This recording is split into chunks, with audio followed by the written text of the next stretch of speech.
ጭንቅላታቸው ላይ ምንድነው ማንደጃ አድርገው እዛ ላይ የሚቃመባቸው እጣን እየተጨሰ ገንዘብ የለም። አባቷ አፋታሻለሁ ብሎ እንደዛቷ አፋቷታል፣ ከቤት አባሯታል። ብዙ ወላጅ አባቶች ልጆቻቸውን ደፍረዋል። የሚካድ አይደለም። እኔ ኢንተርቪው የሚሰሯቸው ሰዎች አሉ፣ ሌላ ሚዲያ ላይ ያለው በማይቀና ነገር። አሁን ታናሽ እህቴ በእኔም ላይ ትቀናለች። አሁን እኔ የሚቀናብኝ ሰው አይደለሁ። አባቴ በፍጹም እንዳገባ አይፈልግም አለች። በፍጹም ወንድምና እህት አንድ አልጋ ላይ እንዲተኙ የገፋፋቸው እርኩስ መንፈስ ይኖራል። ያንን ነገር እኔ 11 ክፍል ተማሪ ሆኜ ጡቴን የነካካኝ ነበር አስታውሳለሁ። የነካካኝ ነበር አስታውሳለሁ ያለችው እና ምን ማለት ነው ያልኳት። በጣም ደንግጬ ያስደነግጣል።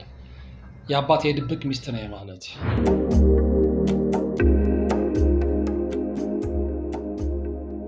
ሰላም ጤና ይስጥልን። በሀገር ውስጥና በመላው ዓለም የምትገኙ ወደ ቻናል ተከታታዮች ይኸው ዛሬም በእግዚአብሔር መልካም ፍቃድ ተገናኝተናል። ለዛሬም እንግዲህ ከአንዲት እህት የደረሰኝን ታሪክ ነው ወደ እናንተ የማደርሰው። እህት በትናንትናው ዕለት ምሽት ላይ ደውላልኝ ነበር እና እንደውም መጀመሪያ ያለችኝ በመምህር ተስፋዬ ልዩ ገጠመኝ ላይ ታሪኬ ቀርቧል ቀደም ባለው ጊዜ። አሁን ግን በመሀል ብዙ የተቀየሩ ነገሮች ስላሉ ያንንም እግረ መንገድ ልነግርህና ፈቃደኛ ከሆንክ ለፕሮግራምህ ታዳሚዎች እንድታካፍል በሚል ነበር የደወለችልኝ። እንግዲህ ፈቃደኛ ሆኑና ልበቀናዎችን ያስተምራል ብዬ ስላሰብኩ ይህንን ታሪክ መልሼ ወደ እናንተ አቅርቤዋለሁ። ይህች ልጅ አዲስ አበባ ነዋሪ ነች። እንደው መጀመሪያ ስትነግረኝ በጣም ያስደነገጠኝን ነገር አስቀድሜ ነው ታሪኩን የምነግራችሁ እና የአባቴ የድብቅ ሚስት ነኝ ያለችኝ እና ምን ማለት ነው ያልኳት። በጣም ደንግጬ ያስደነግጣል። የአባቴ የድብቅ ሚስት ነኝ ማለት ሰው አብራራችልኝ። መንታት አለቻት። እንደገና ከመንታቷም ውጪ በእድሜ የምትርቃት እህት አለቻት። ታናሽ እህት አለቻት እና አንድ ቤት ውስጥ ነው ያደጉት። አንድ ቤት ውስጥ ብዙ ህይወት አሳልፏል። ግን በቤተሰቡ መካከል ፍቅር የለም። በጣም ዘግይታ ነው የገባት እና በመሀል ምን ይሆናል፣ እነሱ የሚኖሩበት ግቢ ውስጥ ሰዎች ተከራይተው ይገባሉ እና እነዛን ተከራዮች አንደኛው ዲያቆን ነው። ጓደኞቹ ይመጣሉ። ከአንድ ጓደኛው ጋር ነው አብረው የተከራየው። በመሀል ከዚህ ልጅ ጋር ይግባባሉ፣ ከባለ ታሪካችን ጋር ማለት ነው። እና በኋላ ምን እያስተማሯት ይመጣሉ፣ ጥበብ ነው በሚል። አሁን እዚህ ጋር በደንብ ልነግራቸው የፈለግኩት ነገር ምንድን ነው፣ ሰዎች አባብለውም ወስውሰውም ምንም ብለውም የሆነ ነገር ጥበብ ነው እያሉ ያስተማሯቸውን ሁሉ አትቀበሉ። በተለይ ደግሞ ቤተክርስቲያናዊ መሰረት ከሌለው ማለት ነው፣ ስለምትጎዱ እንደ ባለ ታሪካችን። እና ምንድን ያለው አምሯት ይሄ ሜዲቴሽን፣ ዮጋ፣ ሌላ ደግሞ ጥበብ ነው ያሉትን ይሄ ከአስማቱ ከምናምን ጋር እና እች ልጅ እሷ እንደነገረችኝ እንግዲህ ከቤተሰቤም በጣም ፈጣን ነኝ፣ ንቁ ነኝ ብዬ አስባለሁ። አሁንም ፈጣን ነኝ የሚል ነገር ነው የነገረችኝ እና ያለ ነገር በደንብ ተቀበለችው። ከዛ በኋላ ሜዲቴት እያደረገች ዮጋ እየሰራች ምናምን ሌላ ዓለም ውስጥ ገባች። እንግዲህ ያንን ዓለም የሚያውቁት ያውቁታል። ምንድን ነው ያለችኝ፣ ሌላው ቀርቶ ፈተና ላይ ቁጭ ብዬ ፈተና የሚፈትነውን መምህር አእምሮ ማንበብ እችል ነው። እንግዲህ ሰይጣናዊ ትምህርት አሁን አንዳንዱ ጥበብ ነው ይላችኋል፣ አንዳንዱ ብዙ ነገር። እዛ ውስጥ አልገባም። ግን እች ልጅ የነገረችኝ በፍጹም የነበርኩበት ነው። እዛ ህይወት ውስጥ ነበርኩኝ። ያ ህይወቴን ስላመሳቀለው ነው እንደገና ንስሐ ወስጄ የወጣሁት ነው ያለችው። ልክ ያንን ተከራዮቹ እነሱ ቤት ተከራይተው የነበሩት ዲያቆንና ጓደኛው ሌሎችም ሰዎች አሉ ሲያስተምሯት መጀመሪያ በፍላጎት ነበረ፣ ጥበብ መስሏት ምናምን ሜዲቴሽኑ፣ ዮጋው አሁን አንዳንድ ቦታ ላይ እንደምንመለከተው ጥበብ ነው ምናምን ብለው እንደሚሉት ማለት ነው። ያንን በጣም እንትን እያልኩኝ ከሌላ ዩኒቨርሲቲ ጋር ሁሉ በምናምን መገናኘት ጀመርኩ የሚል ነገር ነግራኛለች። እና ከዛ በኋላ ግን እየቆየ ስትሄድ ያ እሷ የተከተለችው መንገድ ትክክል እንዳልሆነ ትገነዘባለች። ምን ብለዋታል ግን እነሱ ሲያስተምሯት፣ እዛ ነገሩ ሲከቷት፣ ይህን ነገር ሲያለማምዷት፣ የዮጋውንም ሜዲቴሽኑንም የጥንቆላውንም ያስማቱንም ነገር ሲያስተምሯት ዝም ብለን ነው እንጂ የምንደክመው አንድ ቀን ትከጅናለሽ ይሏት ነበረ። በወቅቱ አልገባትም። ትከጅናለሽ፣ እስከ መጨረሻው እኛ ጋር ጸንተሽ አትቆይም ይሏት ነበረ። በኋላ ግን በህይወቷ ላይ የምትመለከተው ነገር ስላላማራት ከዛ ህይወት ተወጣና ንስሐ ወስዳ ወደ ትክክለኛው የክርስትና ህይወት ትመለሳለች። እና ትከጂናለሽ ያሏት እንግዲህ ከመጀመሪያው የታውቋቸው ሊሆን ይችላል። እና ያ ሲሆን ግን ከእነሱ ጋር ደግሞ ፋይት ጀመረች። ምክንያቱም መንፈሱ ነው የሚዋጋው። ሰዎች ይመስሏቸዋል እንጂ እነዛኛዎቹ ሰዎች ላይ ያለው መንፈስ እና እሷ ላይ ያለው መንፈስ በጣም ተቃራኒ ስለሆነ ያ መንፈስ ነው የተዋጋ ያለው። እና ከዛ በኋላ የሚልኩባትን መላክ ጀመሩ፣ መተት መላክ ጀመሩ ባለችበት ቦታ እና ህይወቷን ምዝረርን ለማድረግ ማለት ነው። እና ከዛ በኋላ ግን ብዙ ትምህርቶችን እየተከታተለች ስትሄድ በተለይ ደግሞ የነ መምህር ተስፋዬ አበራን፣ የነ መላከ መንክራት ግርማ ወንድሙ፣ የነ ቀሲስ ሄኖክ ወልደማርያምን ሁሌም የእነሱን ስም የምጠቅሰው ለምንድን ነው? ብዙዎቹ ታሪክ የሚነግሩኝ ሰዎች የእነዚህ መምህራን ትምህርት ስለገባቸውና ስለለወጣቸው ነው። መሰረቶቻቸው እነሱ እንደሆኑ ስለሚነግሩኝ ማለት ነው። እና በዚህ መሀል ይመስለኛል ከመምህር ተስፋዬ ጋር ተገናኝታ ልዩ ገጠመኝ ስንት ላይ 121 በላይ 127 ከተሳሳትኩኝ ቁጥሩ ይቅርታ፣ ከሁለት አንዱ ላይ እንግዳ ነበርኩኝ ብላኛለች። እና ከዛስ በኋላ ስላት ከዛ በኋላ ብዙ ነገሮች ተቀይረዋል እና እሱን ልነግርህ ስለፈለግኩ ነው። እና ከዛ በኋላ የሚገርም አለች ወደ ዋናው ታሪኳ ማዕከላዊ ነጥቡ ላይ ስትገባ የአባቴ ድብቅ ሚስት ነኝ ያልኩህ 11ኛ ክፍል ተማሪ ሆኜ ለአባቴ የተለየ ፍቅር አለኝ፣ እሱም የተለየ ፍቅር አለው አለች። ለኔ ግን መጀመሪያ ከልጅነት ሲያሳድገኝ ከሌሎቹ በተለየ ፍቅር ይሰጠኝ ስለነበረ በጣም ወዶኛል። እንዴ የአባትነት ፍቅር ማለት ነው። ኢቨን ስተኛ እንኳን እግሬን አባቴ ላይ እንደዚህ ጀርባው ላይ ሰውነቱ ላይ ምናምን እንደዚህ አጣምሬ ነበር የምተኛው። ልዩ ፍቅር ነበረኝ፣ እሱም እንደዛው። ኢቨን እናቴ አጠገቤ ሆና እኔ ካለቅስኩኝ እናቴ ትመታ ነበር። የዛን ያህል አባቴ ፍቅር ነበረው። በኋላ ግን ሲገባኝ እሱ ላይ ብዙ መንፈሶች አሉ አለች። ቡዳ መንፈስ፣ ሰላቢ መንፈስ፣ የዛር መንፈስ እንደዚህ አይነት ነገር እና በተለይ የቡዳ መንፈሱ እሷንና አባቷን በፍጹም እንዲግባቡ አይፈልግም ስለነበር መሀል ላይ ያጋጫቸዋል። አንዳንድ ጊዜ ከቤት ውጭ ይላታል። እንዲህ አይነት ነገሮች ማለት ነው። በኋላ ግን ምንድን ነው የሚሆነው? ግን አባቴ የድብቅ ሚስቱ ነኝ ስትይኝ እኮ ለእኔ የገባኝ ነው ያልኳት። ሴክሹዋል አቢዩዝ ያደርግሽ ነበር ስላት ያንን ነገር እኔ 11ኛ ክፍል ተማሪ ሆኜ ጡቴን የነካካኝ ነበር አስታውሳለሁ፣ የነካካኝ እንደነበር አስታውሳለሁ ነው ያለችው። እንቅልፍ ተኝቼ በሰበመት ጡቴን የነካካኝ ስነሳ ግን ፊዚካል አታችመንቱን አላየውም፣ ግን ስቲል ነው የሚሰማኝ እንደዚ አይነት ስሜት ነው። እንግዲህ በዛ ሰዓት ላይ ሴክሹዋል አቢዩዝ አድርጓት ይሁን አይሆን እሷም ራሷ እርግጠኛ አይደለችም። እርግጠኛ የሆነችው ግን ተኝታ ጡቴን የደባብሰኝ ጡቴን ነካኝ ነበር የሚለውን ነገር አስታውሳለሁ ነው ያለችኝ። እና ታዲያ ያ ከሆነ እስካሁን ድረስ እንዴት ነው የአባቴ ድብቅ ሚስት ነኝ የምትይስላት? እሱ ላይ ያለው መንፈስ አሁን ልጅቷ እየበረታች ስትሄድ ብዙ ነገር የተገለጠ መጣ። በመቁጠሪያ እየገረፈች በኢየሱስ ክርስቶስ ስም በቅድስት ድንግል ማርያም ስም ላይ ለመንፈስ ተናገር ስትለው የሚነግራትን ይዛ ነው ይህን ስቶሪ እየነገረችኝ ያለችው። እና አባቴ በፍጹም እንዳገባ አይፈልግም አለች። በፍጹም በኋላ ነው የገባኝ። ምክንያቱም መንፈሳዊ ግንዛቤ እየጨመረ ሲመጣ ነው ለካ አባቷ ላይ ያለው መንፈስ እሷን ተቆጣጥሯት ስለነበረ በፍጹም ወንድ እንድታገባ አይፈልግም። ኢቭን አባትየው ማለት ነው። እና ሁሌም ብታገቢም አፋታሻለሁ ይላት ነበር። ይኸውላችሁ አሁን እዚህ ጋር በደንብ ላስገነዝባችሁ የፈለግኩት ነገር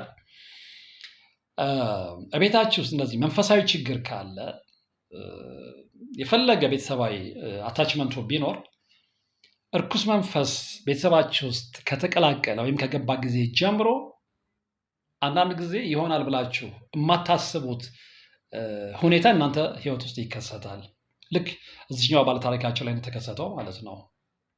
አባት ነው፣ ወላጅ አባት ነው። እንግዲህ 11ኛ ክፍል ተማሪ ማለት ወጣት ነች፣ ለአቅመ ሔዋን ደርሳለች። እና እንዲህ አይነት ልጅን የሄዱ መዳሰስ እንትን ማለት ምን ማለት እንደሆነ አጋንንታዊ ስራ እንደሆነ ግልጽ ነው፣ በወላጅ አባት ማለት ነው። ያንን በደንብ ታስታውሳለች። እና እሱ ላይ ያለው መንፈስ ለቃ እሷ ውስጥ ገብቶ አባቷ ላይ ያለው መንፈስ እሷንም ስለተቆጣጠራት ሌላ ወንድ እንዲነካት፣ ሌላ ወንድ አሁን አንዳንድ ጊዜ ጸበል ቦታ ላይ እንሰማለን አይደለ? እንደዚህ ከልጅነቷ ጀምሮ አግብቻታለሁ ሌላ ወንድ እንዲያገባት አልፈልግም፣ ወይ ደግሞ ከልጅነቱ ጀምሮ ተቆጣጥሮ ያለው ሌላ ሚስት እንዲያገባ አልፈልግም የሚል መንፈስ ማለት ነው። እና ተመሳሳይ ነገር ነው እሷም የነገረችኝ። እና እያደግኩኝ እየተገረዝኩ ስመጣ በሁለት ነገሮች እንደተጠቃሁ ገባኝ አለች። አንደኛ ይሄ በአባቴ ከ11ኛ ክፍል ጀምሮ ይደረግብኝ የነበረው በእንቅልፍ ልቤም ቢሆን ስነሳ ግን በደንብ አስታውሰዋለሁ። አንድ እሱን ያዘልኝ አለች እና እኔ አሁን የተገነዘብኩት የምትለው አባቴ ላይ ያለው መንፈስ አባቴ የተቆጣጠረው መንፈስ እኔን እንዳገባኝ ነው የምንቆጥረው ነው ያለችው እና የዛ ግፊት ነው ሴክሹዋል ሃራስመንት አባቴ እንዲሞክርብኝ በተደጋጋሚ ሲያደርግ የነበረውን እሱን አንደርስታንድ ያደረጉትኝ። ሌላው ምንድን ነው እንዳገባ አይፈልግም ብያለሁ። መጨረሻ ላይ ግን በግድ በዛም ብዬ ከሆነ ሰው ጋር ትተዋወቃለች። ሊያም ደግሞ የሚገርም በተክሊል ነው ጋብቻዬን የፈጸምኩት አለች።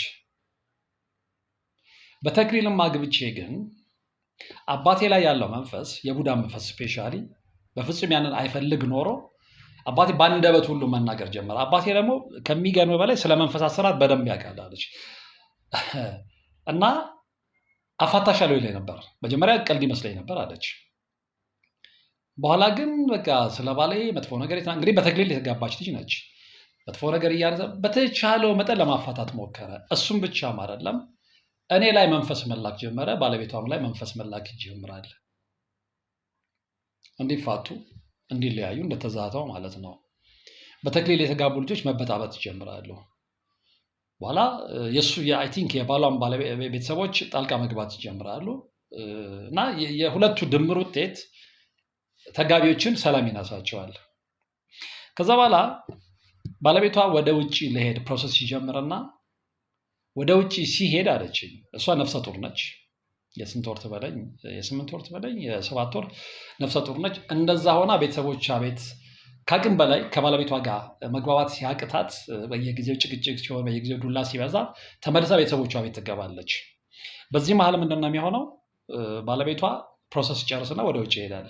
ወደ ውጭ ሲሄድ ያለውን ችግር ያውቀዋል። በዛ ላይ ደግሞ በእኔና በሱ ትዳር ቤተሰብ ደስተኛ እንዳልሆነ ያውቃል። ስፔሻሊ አባቴ ያፋታችኋለሁ ብሎ ይዝት እንደነበረም ያውቃል። ያንን ሁሉ ችግር እያወቀ ግን ነፍሰ ጡር መሆኔን እያወቀ የባንክ አካውንቴ ላይ ያስገባልኝ ስንት ብር እንደሆነ ታውቃለህ አለችኝ። 26,000 ብር ብቻ። በዚህ ኑሮ ውድነት ማለት ነው። የክፋቱ ክፋት ደግሞ እሱ ያንን ብር አስገብቶ እንደወጣ ቤተሰብ በተለይ አባት ከማንም ምንድነው ዱርዬ ነው ያለችኝ። ቃሉን ሶሪ ያንን ስለተጠቀምኩ ያንቺ ታላላቆች ሲያገቡ አንቺ ቀድመሽ አግብተሽ ወለድሽ በሚል አይነት ኬዝ እኔ ቤት አትወልጂም ብሎ ያስወጣታል። አሁን ይሄ ሁሉ ምንድነው የመንፈሱ እነዛ ያ ዲያቆኑ ይሄ ሜዲቴሽን ዮጋ ምናምን ሲያስተምራቸው የነበረው ዝተውባት ነበረ። አንቺ ትክጅናለች፣ ከካድሽን በኋላ ግን እንበቀልሻለን። ስለዚህ አሁን እሷ አንደርስታንድ ያደረገችው ምንድነው አባቷም ላይ አድሮ ባለቤቷም ላይ አድሮ የእሷን ህይወት ምድረብል ለማድረግ የሚሞክረው የነዛ በዛ በዲያቆኑ አማካይነት የሚላከው መንፈስ ነው። ከዛ ላይ ህይወት በቃ በጣም እንትን ሆናለች። የሚገርምህ ከቤተሰብ ተባረሬ አባቴ በቃ አስወጥቶኝ እርጉዞኝ አስወጥቶኝ አንዲት ጓደኛ አለቻት። በአጋጣሚ እኔ አንድ ስራ ነበር የመሰለኝ መምህር ተስፋዬ ቢሮ ቆይቼ ስመጣ መንገድ ላይ ተገናኝተናል እና ጠርታኝ ሰላም ነው ወርቃፈራው እንዲህ ምናምን መምህር ተስፋዬን ፈልገው ነበር ምናምን ሲሉ ቀጠሮ አላችሁ ስላቸው አዎ ቀጠሮ አለ ወደሱ እየሄድን ነው ምናምን አለ። በቃ ቻው ተባብለን ተለያየን ማለት ነው። ከዛ በኋላ ያገኙት አላውቅም እና ትናንትም ስትደውልልኝ አስታወስከኝ። ያው ብዙ ሰው ስለሚደውል ይቅርታ አላስታወስኩሽም ስላት አይ ባለፈው መምህር ተስፋዬ ቢሮ ይሄድን ነው ያልኩህ ነኝ ምናምን ስትለኝ ነው ያስታወስኳት። እና አባቷ ያባረራትና የዛለት አብሯት አንድ ጓደኛ አይቻለሁ። ከእሷ ጋር የነበረች ልጅ ነበረች አይ ቲንክ የምትቀርባት ጓደኛዋ። እነሱ ጋር የተወሰነ ጊዜ ትቀመጣለች። ከዛ በኋላ ግን የዛችም ቤተሰቦች ያው ከተወሰነ ጊዜ በላይ ፍቃደኛ ስላልሆኑ ትወጣና ቤት ፈልጋ እንግዲህ አሁኑ የኑሮ ውድነት ምን አይነት ቤት ነው የምታገኙት? እቺ ልጅ አካውንቷ ላይ የገባላት ብር 26,000 ብር ነው። በጣም ያዘንኩበትን ነገር ልንገራችሁ። ደውላ ታሪኳን ከመንገሯ በፊት ይቅርታ ወርቃፈራው በቃ ደፍሬ የውስጥ ነገሬን ላውራ ምንድነው ስላት ማስታወቂያውን አይቼ ነው እና እኔንም ብትረዱኝ ስትል ልቤ ስብር ነው ያለው። ስለ እውነት ነው የምላችሁ። እኛ ከናንተው ከሌላ የትኬትም ሰብስበ ነው አይደለም በእናንተ በጎ ፈቃደኝነት ከናንተ የሰበሰብነውን ገንዘብ እንዲህ በዓል ሲሆን ለተቸገሩ ሰዎች እንሰጣለን እና ያንን ማስታወቂያ አይ ቲንክ አይተዋለች መሰለኝ። እሷ የደወለችልኝ ደግሞ እኛ እርዳታውን ሰጠን ከጨረስን በኋላ ነው ብያታለሁ። በጣም አዝናለሁ። ታሪኳ በጣም ያሳዝን ልብ ይሰብር ስለነበረ ቀድመች ለምን አልነገርሽኝም ነው ያልኳት። ከዚያ የማስታወቂያውን አሁን ያየሁት አሁንም አለፈ። የሆሳዕና ዕለት ነበረ ከተስፍሽ ጋር ፕሮግራም እና ከሌሎች መንፈሳዊ ወንድሞች ጋር ፕሮግራም የነበረን ያንን አከፋፍለን ጨርሰናል እና እሷ ሌት ሆና ነው እንትን ያለችው። ከዛ ነገርኳት እንግዲህ ኔክስት ላይ መቼ እንደሚሆን ባላቅም እንደ እግዚአብሔር ፍቃድ ሌሎች እንደዚህ በጎ ፍቃደኞች ሲኖሩና የዚህ አይነት እርዳታ ፕሮግራም ሲኖር አካትትሻለሁ ከእግዚአብሔር ፍቃድ ጋር ያው ለተስፍሽም ነግሬው ሌሎችም መንፈሳዊ ወንድሞች ነግሬያቸው ተነጋግረንበት እንግዲህ እንደ እግዚአብሔር ፍቃድ ሶሉሽን እንፈልጋለን በሚል ነገር ነው የተለያየ ነው። ከዛ ግን ከደወልኩልህ አይቀር ታሪክን እንድታቀርበው ስለመፈልግ ብላ ነው የቀጠለችው ልላችሁ ፈልጌ ነው። እና ያለን 26,000 ብር የተወሰነ 9,000 ብር ትበላይ የሆነ ቤት እንትን አገኘሁ የተወሰነ ጊዜ ከፍዬ የተወሰነ ጊዜ ቆየው። በዛ መልኩ ልቀጥል አልቻልኩም። ከዛ 4 ቀን 5 ቀን ፔንሲዮን እየከፈልኩ አደርኩ። አሁን ምንም ነገር የለኝም። ልብ አድርጎ የ8 ወር ነው እርጉዝ ነች። ገንዘብ የለም። አባቷ አፋታሻለሁ ብሎ እንደዛቷ አፋቷታል። ከቤት አባሯታል። ይቺ ልጅ ምንም መውደቂያ የላትም። ከቤተሰብ ተፈጥራ ማለት ነው። ይሄ ሁሉ የመጣው ለምንድን ነው? አንደኛ አባቷ ላይ ባለው መንፈስ ቀደም እንዳልኳቸው፣ ሁለተኛ እሷ ባለማወቅ እንግዲህ ብዙ ጊዜ ባለማወቅ መንገድ እንስታለን አለ እዛ ነገር ውስጥ ገብታ በነዛ በአሳሳች ዲያቆንና ጓደኞቹ አማካይነት የሜዲቴሽኑ የዮጋው ሌሎች ልምምዶች ውስጥ ገብታ ስትነቃ እነሱም አውቀው ነበረ። ያው አንድ ቀን ትከድሽናለች ግን እንበቀልሻለን እንዳሏት ከዛ ነቅታ ወጥታ ንስሐ ገብታ ወደ እግዚአብሔር መንገድ ስትመለስ ነው ፈተናው የበረታባት። ዳሯን ፈታች፣ እርጉዝ ሆነች። ኦፍኮርስ ልጅ ጸጋ ነው። መልካም ነገሩ እንደውም እሱ ነው ብዬ አስባለሁ። ያው ችግሩ በመከራ ውስጥ ሆና በመምጣቱ ነው እንጂ ልጅ ጸጋ ነው። እግዚአብሔር የተመሰገነ ይሁን። አባት አባሯታል። እንግዲህ ከአባቷ ጋር ያላትን ነገር ነግራናለች እና አሁን ምን ላድርግ ግራ ገብቶኛል የሚል ነገር ነው የነገረችኝ። ግን ይህንን ሁሉ የምነግርህ ብዙ ሰዎች የእናንተ ትምህርት ላይ የሚሰጡትን ኮሜንት እመለከታለሁ። እኔ ወርቅ አፈራ በእርግጠኝነት ልንገርህ፣ እኔ የችግሩ ሰለባ ነኝ። እዛ ውስጥ ስላለፍኩ ነው የምነግርህ። ብዙ ሰዎች እየዳኑበት ነው። ብዙ ሰዎች እየተማሩበት ነው። አንዳችን ከአንዳችን እየተማርን ነው። ግን አንዳንድ የሚሰጡ ኮሜንቶች ስሜትን ነው። እንደዚ አይነት ስብዕና ቢኖረኝ የማኖረው ይህን ያህል አልዘልቅም ነበረ። ምክንያቱም እኔ እና መሰሎቼ የምንሰራው መርሃ ግብር ውስጥ ሁለት አይነት ሰዎችን እመለከታለሁ። ሁለት አይነት ሰዎችን ሁልጊዜም ማለት ነው። አንደኞቹ በትክክል ገብቷቸው በትክክል የሚከታተሉ ማለት ነው። በደንብ ገብቷቸው በኢንተረስት የሚከታተሉ እንማርበታለን፣ ራሳችንን እንመለከትበታለን፣ መፍትሄ እናገኝበታለን ብለው በትክክል የሚከታተሉ ሬጉላርሊ ይሄ ታማኝ የምትሏቸው ተመልካቾች እና በችግር ውስጥ ያለፉ አሁንም ችግር ውስጥ ያሉ እንደዚህ አይነት ተመልካቾች አሉን። የዛን ያህል ደግሞ እግር ከእግር እየተከተሉ የደብተራ አሽከሮች አሉ። ደብተራ አካባቢ የሚልከሰከሱ እጅና ጓንት ሆነው የሚሰሩ የሚያስደግሙ፣ ጓደኞቻቸው ላይ መተት የሚልኩ፣ ድግምት የሚልኩ፣ እነሱ ደግሞ ይሄ ነገር ሪቬልድ እንዲጋለጥ አይፈልጉም። ስለዚህ እነሱ ምን ይመስላችኋል? እነሱ መተው ኮሜንት ላይ ስለተንጫጩ ተስፋ ለማስቆረጥ ስለሞከሩ ይሄንን ነገር የምናውቀው ነው። ተስፋ ቁረጡ አይደለም። ዓለም የትግል መድረክ እንደሆነች ከእናንተ ቀድሜም ላውቀው እችላለሁ፣ የመጣሁበትን መንገድ ስለማውቀው ማለት ነው። ስለዚህ ትግል አለ፣ ትግሉን ደግሞ እናሸንፈዋለን። ምክንያቱም እናንተ የያዛችሁት የማያሸንፈውን የተጣለውን ነው፣ እኛ የያዝነው ደግሞ አሸናፊውን ንጉሱን ነው። ልዩነታችን ያ ነው። በጣም ልዩነት፣ የማይወዳደር ልዩነት ውስጥ ነው ያለ ነው። እሱን ያልገባችሁ ቢገባችሁም ደግሞ ልትቀበሉ ስላልፈለጋችሁ ነው። ስለዚህ እኛ ሁሌም ከአሸናፊው ጋር ነን፣ እናንተ ደግሞ ሁሌም ከተሸናፊው ጋር ናቸው። ስለዚህ በምንም አይነት ተአምር ተስፋ ልታስቆርጡን አትችሉም። እና ፍቃደኛ የሆኑት ሰዎችን አዌር ያደርግን እንቀጥላለን። የተንጨረጨራችሁ ትቀጥላላችሁ ያለው እንደዚህ አይነት ርዕስ ላይ ለምን አትወጣም? ለምንድን ነው የምወጣው? ደጋግሜ ከዚህ በፊትም ብየዋለሁ። አንዳንዶች የሚገርማችሁ በደንብ የማውቃቸው ሰዎች ናቸው። ፐርሰናሊ የማውቃቸው ሰዎች እና የሆነ ነገር እንትን ብለው እናንተን ተስፋ አስቆርጠው ከዚህ ስራ ወጣችሁ ሌላ ነገር ውስጥ እንድትገቡ ወይም በሌላ ይዘት ላይ እንድትሰሩ ነው። በሌላ ይዘትም ላይ ብሰራ ሌላ ቻናል ከፍቼ በሌላ ይዘት ላይ እሰራለሁ እንጂ ይሄኛውን የለመደውን ቻናል በቃ ብዙዎቹ ሊማሩበት ስለሚፈልጉ በዚህ ቻናል በዛው ነው ቀጥለው እርማችሁን አውጡ። እና እህቴ ስጋት አይግባሽ። ምክንያቱም ይሄንን በዓላማ ስለሆነ የምሰራው ሌላ ይዘት እንኳን መስራት አለብኝ ብዬ ባምን እንደ ብዙ ዓመት እንደቆየ የሚዲያ ሰው ችግር የለም ተለዋጭና ሌላ ቻናል ስላለ እዛ ላይ መስራት ይቻላል። ይሄኛው ግን በዓላማ የሚሰራበት ቻናል እንደሆነ ሁሉም ሰው እንዲገነዘብ እፈልጋለሁ። በመናፍስት አሰራር ለሚጠቁ ሰዎች ደሊብሬት የተከፈተ ቻናል ነው።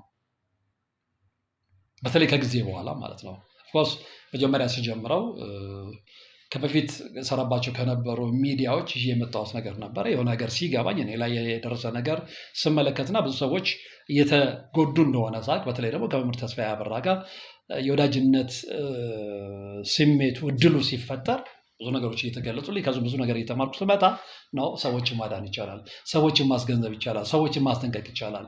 ከዚህ በላይ ውጤት የለም እና ይሄ ብዙም የሚያሳስበኝ አይደለም። ወደ ታሪኩ ስመልሳችሁ ይህች ልጅ አሁን ያለችበት ጣጣው ውስጥ ሁሉ የገባችው ነግራኛለች። ከነገርኩ ነገር ላይ ተነስቼ ነው። ሰይጣን ስታመልጠው ከመዳፉ ስታመልጠው ተስፋ ሊያስቆርጥ ይፈልጋል። ይፈልግና መልሶ እዛኛው መጀመሪያ የነበርክበት ህይወቱ ሊከት ይፈልጋል። ጠንካራ የሆነ ሰው ሴራው ስለሚገባው እስከ መጨረሻው ተፋልጦ እግዚአብሔርን ይዛል ሙጥኝ ብሎ። እናም ካፔን ዳውኑ በኋላ ይድናል። መሀል ላይ ልፍስፍስ ከሆነ ግን እዛ ጋር እርኩስ መንፈስ ወይም ደግሞ ሰይጣኑ ለከፈተበት ጦርነት እጁን ይሰጥና ዘላለም የሰይጣን ምርኮኛ ሆኖ ከአጋንንት ሰራዊት ጋር ወደ ሲኦል ይሄዳል። ምርጫ ባለቤቱ ነው።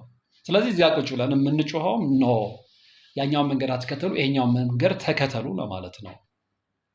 እቺ ልጅ በዛ አይነት ስሜት ውስጥ ዛሯን ማታ ባሏም ከርቷት እንግዲህ በመናፍስትም ኃይል ቢሆን አባቷ ከቤት አባሯት ኢቭን የሚገርም አለች ታናሽቴ ጋር በፊት ጥሩ ግንኙነት ነበረን በማይቀና ነገር አሁን ታናሽቴ በእኔም ላይ ትቀናለች። አሁን እኔ የሚቀናብኝ ሰው አይደለሁም። አያችሁ እስከ ግሳንግሱ ሲመጣ እርኩስ መንፈስ እንዲህ አይነት ውጤትን ነው የሚያሳያችሁ ቤተሰባችሁ ውስጥ ማለት ነው።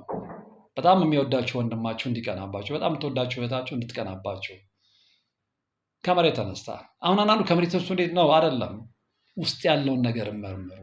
ተከትሏችሁ የመጣው እንደ ጥላ ምክንያቱም እዚህ ቤተሰብ ውስጥ ነገርኳቸው። በተለይ አባትየው ላይ የቡዳ መንፈስ አለ፣ የተለያዩ የዛር ብዙ መንፈሶች አሉ። ስለዚህ እርኩሳን መናፍስት ያሉበት ቤት እንዴት ነው ሰላም የምትጠብቁት? እንዴት ነው ቅናት የማይኖረው? እንዴት ነው መመቀኘት የማይኖረው? እንደውም እሷ ይህን ታሪክ ስትነግረኝ በመሀል ምን ትዝ አለኝ ያነበብኩት የመልአከ መንክራት መጽሐፍ ላይ የትኛው ወይ ቀርሚያ ላይ ነው ወይ ደግሞ አባዶን ላይ ነው አረን ነው ከሁለት አንዱ መጽሐፍ ላይ ይመስለኛል። እና የሆነ ቤተሰብ አለ ምናልባት ያነበባችሁ ታስታውሱታላችሁ። እና እንደውም ካስታውሳችሁ በሀሳብ መስጫው ሳጥን ውስጥ የመጽሐፉን ርዕስ አስቀምጡልኝ። ወይ አባዶን ወይ ቀርሚያ ይመስለኛል። እና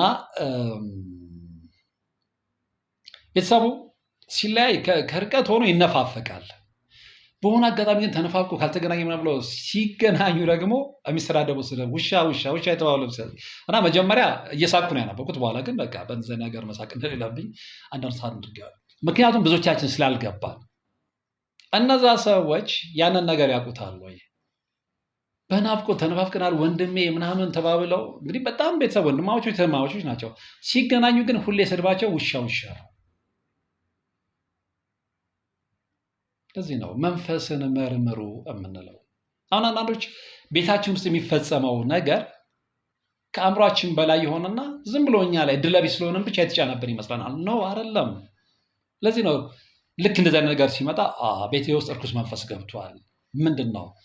የስላቢ መንፈስ ነው? የቡዳ መንፈስ ነው?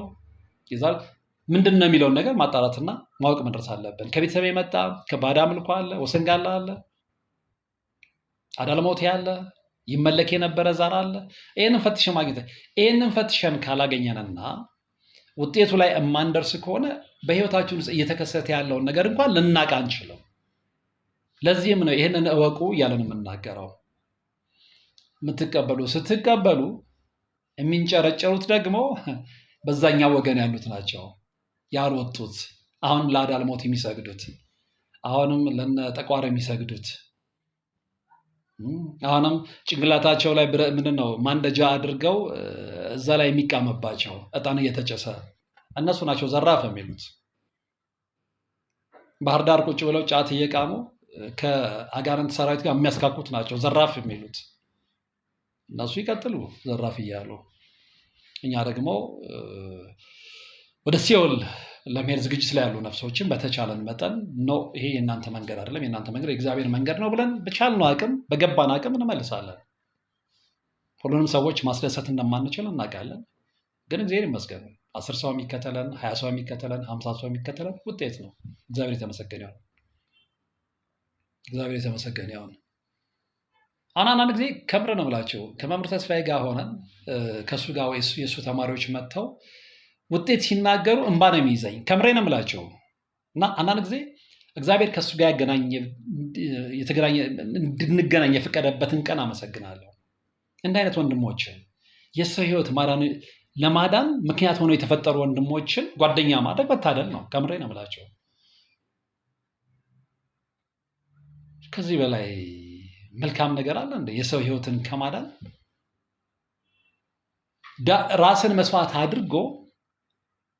መስዋዕት አድርጎ ሌሎችን ማዳን በቃ እግዚአብሔር በደንብ የሚወደው ተግባር ነው። ለዚህ መታደል ይጠይቃል ደጋግሜ እንደምለው እና ወደ ባለታሪካችን ታሪክ ስመልሳችሁ እንግዲህ ነገር ያነሳው ሆኖ ነው ሌላ ነገር ውስጥ የገባሁባችሁ እና ይህ ሁሉ ነገር የተከሰተው መጀመሪያ መንገድ ስለሳትኩ ነው።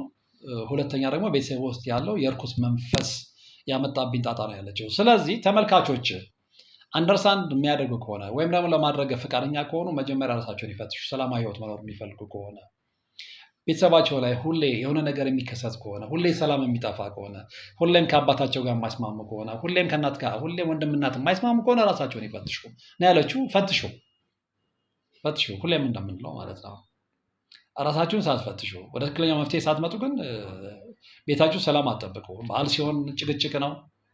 አሁን አንዱ ይላል አሁን በበዓል ቀን ባትለክፈኝ ነው። እናንተ እኮ አይደላችሁ የምትለቃቀፉት፣ ወይ ሳታውቁት ወይ ደግሞ ፈቅዳችሁና ወዳችሁ ያስገባችሁት እርኩስ መንፈስ ነው የሚያበጣብጣችሁ። በዓል ቀንን ደስ ብሏችሁ እንድትሉ ስለማይፈልግ፣ አውደ ዓመትን ከፍቷችሁ እንድትሉ ስለሚፈልግ፣ ሌላው ቤተሰብ ሳቅና ደስታ ሲሰማ እናንተ ጋር ሀዘን ሆኖ እንዲያልፍ ስለሚፈልግ፣ ይህንን ካላወቃችሁ እድሜ ልካችሁን በጸጸት ዓለም ውስጥ ነው የምትኖሩት። በንዴት ዓለም ውስጥ፣ በብስጭት ዓለም ውስጥ ነው የምትኖሩት። ለዚህም ከሆነ ከብስጭት ዓለም ለመውጣት ሰላማዊ ህይወት ለመምራት ትክክለኛ የበረከትን ህይወት ለመምራት ሊገባን ይገባል። ካልገባንማ ወደ መፍትሄው መሄድ አንችልም እና ከዚች እህት ህይወትም የተገነዘብኩት እሷም የነገረችኝ ይሄንን ነው። በብዙ ቤተሰቦች ውስጥ ከሷ የባሱ ታሪኮችን ሰምተናል። አባት ልጁን ደፈረ ሲባል ምን አይነት ሰይጣን ዘመን ደረሰን ስላልገባን ነው። መንፈስ ያንን የማድረግ ምድራዊ ስልጣን ተሰጥቶታል፣ እኛ በር እስከከፈትንለት። ብዙ ወላጅ አባቶች ልጆቻቸውን ደፍረዋል። የሚካድ አይደለም። እኔ ኢንተርቪው የሚሰሯቸው ሰዎች አሉ፣ ሌላ ሚዲያ ላይ ያለው የማይሆን አይነት ሰይጣናዊ ግንኙነት በቤተሰብ መካከል ይፈጸማል። ይሄ ጤነኛ አእምሮ የሚፈጥረው ነገር አይደለም፣ ወይም ደግሞ የሚከውነው ነገር አይደለም። ግን በቃ እዛ ቤተሰብ ውስጥ የገባው እርኩስ መንፈስ ያን እንዲያደርጉ ስለተቆጣጠራቸውና ስለሚያስገድዳቸው ነው። ብዙ የደም ግብር ሲደረግ እናያለን። በቤተሰብ ውስጥ ብዙ መስዋዕትነት ሲደረግ እናያለን። የሚዘገነን መስዋዕትነት። አንዳንድ ሰዎች ዳር የሆኑና ዓለማዊ ፍርድ ይሰጣሉ። ሁሌም ነገሮችን በዓለማዊ መነጽር አትመልከቱ የሚባለው ለዛ ነው። ለምንድን ነው አባት ልጁን እንዲደፍር የተገደደው? ለምንድን ነው ወንድም ከእህቱ ጋር የተኛው? እንዲህ አይነት ታሪኮችን አልሰማችሁም? ወንድምና እህት ነው። እኔ በፊት ሰራበት የነበረ አንድ ቢሮ አካባቢ አይነት ታሪክ ሰምቻለሁ፣ ቢቆይም እና አሳይተውኛል። ልጁን ከሩቅ መልካም ልጅ ነው፣ ጠይም ደስ የሚል ልጅ እና ይሄ ልጅ እኮ እህቱን ነው ያገባው። ምን ማለት ነው ያልኳቸው። መጀመሪያ አላወቅም ነበረ፣ በኋላ ግን አወቁ። መለየት ከብዷቸው ምናምን ነገር ነው። መጀመሪያ ሊያቅም ይችላል፣ ግን እዛ ቤት ያለው መንፈስ አናውቀውም። ወንድምና እህት እንዲገናኙ፣ ወንድምና እህት አንድ አልጋ ላይ እንዲተኙ የገፋፋቸው እርኩስ መንፈስ ይኖራል። እንግዲህ ያንን ቤተሰብ ብናጠና ወይ ከኋላ የሚመለክ የባዕድ አምልኮ ይኖራል፣ ወይ ደግሞ እዛ ቤት ውስጥ የተለመደ የሚገበር ነገር ሊኖር ይችላል። ብዙ ነገሮች። ለዚህም ነው መንፈሳዊ ግንዛቤያችንን ይጨምር ዘንድ፣ ሰላማችንን እናገኝ ዘንድ የመምህራኖቻችንን ትምህርት ልቅም አድርገን መከታተል መቻል አለብን። አሉባልታውን ተዉት፣ ዳርና ዳር የምትሰሙትን ነገር ተዉት። ለመዳን የፈለገ ሰው ከመጽሐፍ ቅዱስ አይርቅም፣ ከእግዚአብሔር ቤት አይርቅም፣ ከትምህርት አይርቅም። ያ ከሆነ መዳን እንችላለን። እና መነሻ እንግዲህ ባለታሪካችንን ላድርግ እንጂ እግረ መንገድ የብዙዎቻችንን ህይወት እንደዳሰስን እሙን ነው። የብዙዎቻችን ቤት እንዳንኳኳን እርግጠኛ ነኝ። ስለዚህ ሁለት ነጥቦች ላይ ትኩረት እንድታደርጉ ለመጨረሻ ጊዜ አስገንዝቤያችሁ በዚህ ፕሮግራም ማለት ነው ፕሮግራሜን እቋጨዋለሁ። አንደኛው ቤታችሁ ውስጥ አዲስ ነገር ሲከሰት፣ አዲስ ሰዎች ሲገቡ ተጠንቀቁ። ልክ እሷ ተከራዮች ገብተው የማይሆን ዓለም እንዳሳዩት መጨረሻ ላይ ግን ነቅታ ንስሐ ወስዳ ከወጣችሁ በኋላ ያው ትግሉ እንደቀጠለ ነው አሁንም ድረስ። ስለዚህ እዛ ላይ ተጠንቀቁ ለማለት ነው። ሁለተኛው ደግሞ እንዲህ አይነት ነገሮች ሲከሰቱ ቤተሰብ ውስጥ ምንድን ነው ያለው ብለን የመመርመር ትሬንድ ይኑረን። በጣም የቅርብ ሰዎችን አባት ልጁን